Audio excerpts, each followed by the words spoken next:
hungry. 3, 2. Oh no.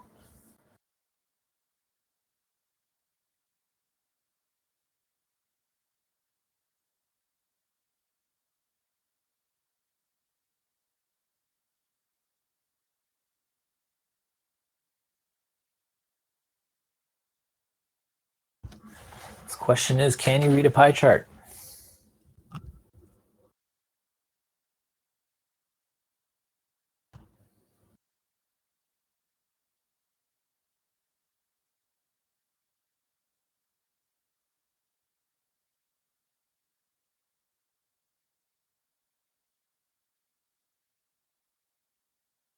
Of you can read a pie chart. Good.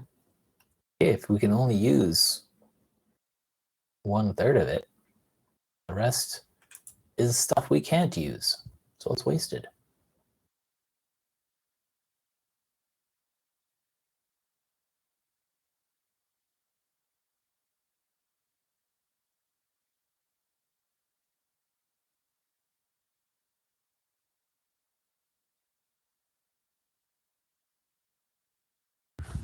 Sean, do you guys live together or something?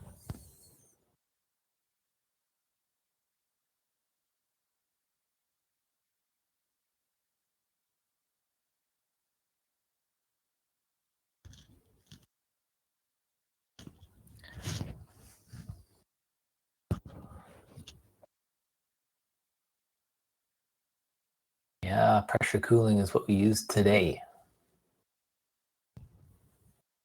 How come I didn't get invited to the Discord?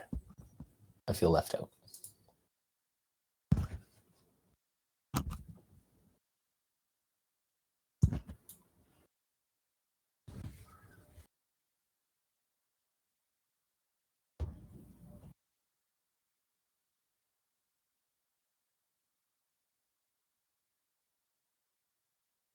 But then again, how could you talk about your instructor if he's in the Discord room?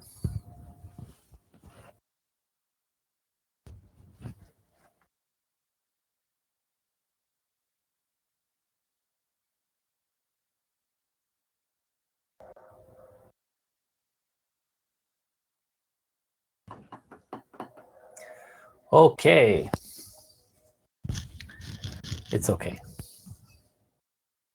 Okay, how do you tell if you're looking at exhaust or intake port and cylinder? Exhaust pipes will be unpainted steel. You notice here, we don't have exhaust pipes in the classroom, but we have intake pipes, which are made of aluminum, and they're painted. Exhaust pipes get so hot, it would bake that paint off. We just can't have paint on an exhaust, and they're usually made of steel. Sometimes they're made out of well, they're usually stainless steel, but sometimes they're like Inconel stainless steel mixtures. Look at the cooling fins, they're more exhaust. Yep. You may or may not have soot stains depending on what your fuel mixture is.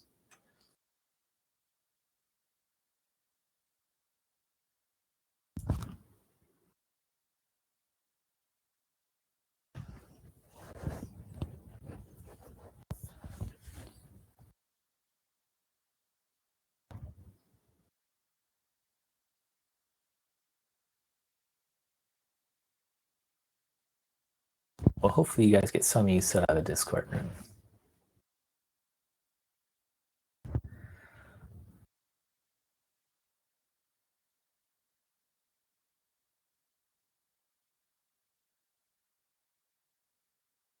Valve flaps open on the ground, always. Some people might be clever thinking, oh, I'm going to close it for warm up to heat my oil up faster, which it will. But what's the danger of that?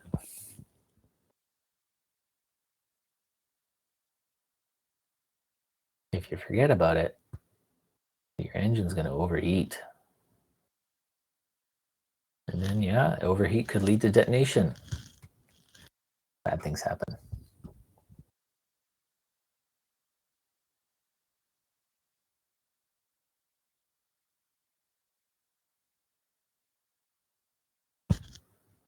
Braden is the father?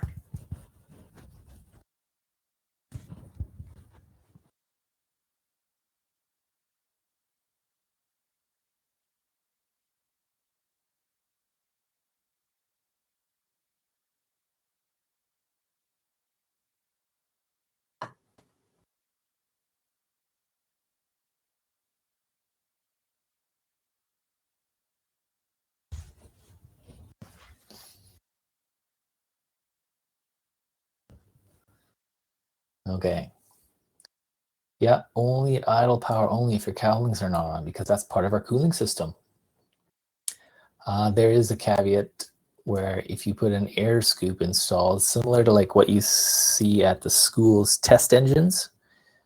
I don't know if you've seen them, but they have kind of this whole other baffle setup that you got to put on. But I've never seen anyone use this because it takes the same amount of time to put an air scoop on as it does the regular cowlings.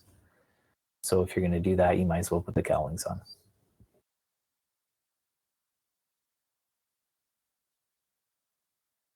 Green is not a bad answer. You do always want to point the nose of the aircraft into the wind when you're doing run-ups to get advantage of the ram air.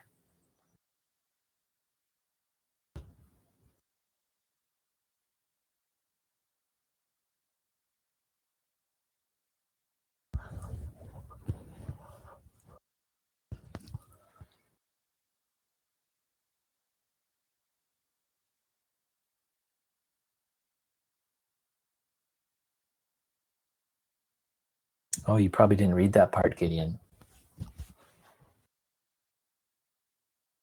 No, it's not in there.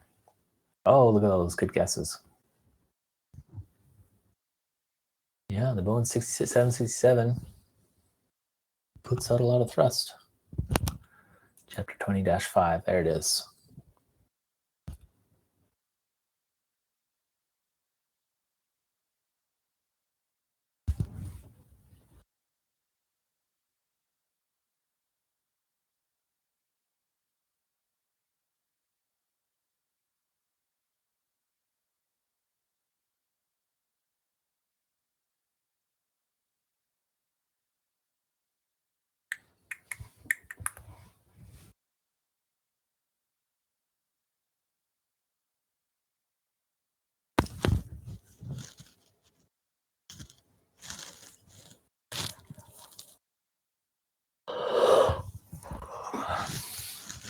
Yeah, hotspots. I didn't really talk about this, but I believe Continental Manual says you're allowed like 10% of your cooling fins to be missing. If there's enough cooling fins missing, right,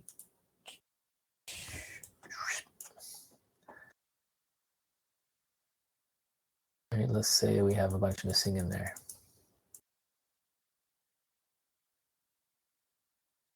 So we have some missing in here. We're not getting any cooling in this area. So what can it's called a hot spot. This part of the cylinder could get, in a worst case scenario, get hot enough to potentially cause, well, one, what's going to happen in the hot spot?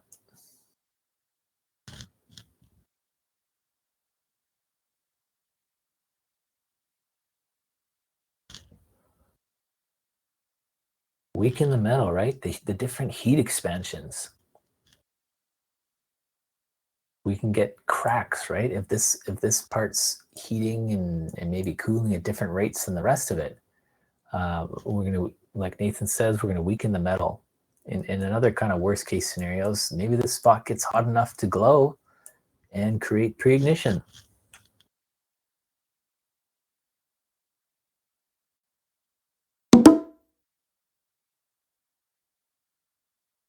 Hotspot's bad.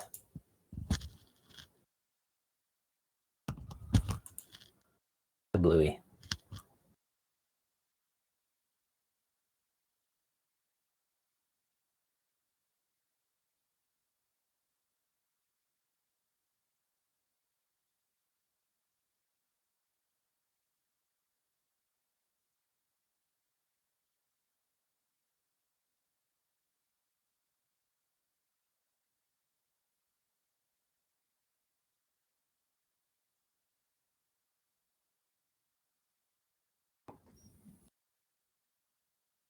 Velocity cooling.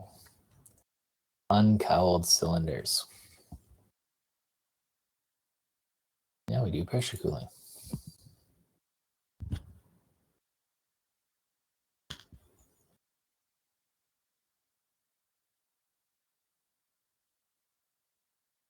This question is, can you read a picture?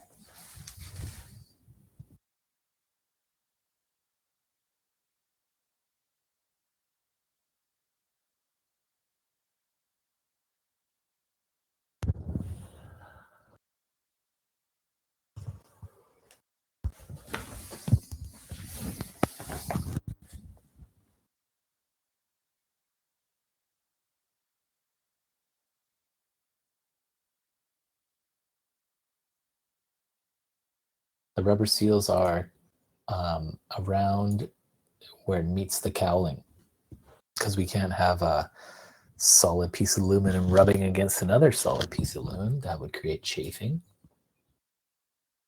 and a big hole in the side.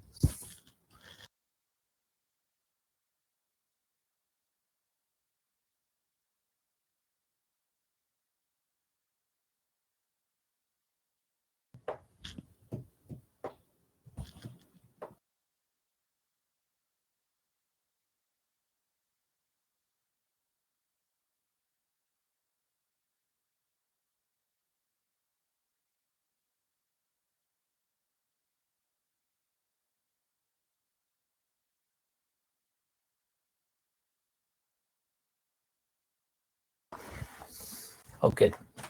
What was the confusion here? The red one. By drawing exhaust gases away from the engine cowl. Well, those exhaust gases are already going away from the engine cowl. But what it does is it helps suck in that extra cooling airflow.